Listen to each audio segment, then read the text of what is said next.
Catch your eye, does it? That saucer in the sky? It's no alien invasion, mate. Those are lenticular clouds. Named for their lens-like shape, they're not your average cloud. They form when stable, moist air flows over a mountain or a range of mountains. The air rises and cools, condensing into a cloud, and voila, you've got a lenticular cloud. Now here's the kicker. Despite looking like they're stationary, they're not. The air is always moving, but the cloud maintains its shape.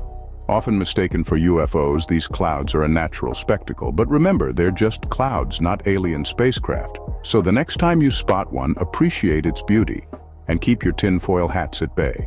Lenticular clouds, a marvel of nature, right above your head. Fascinating, isn't it?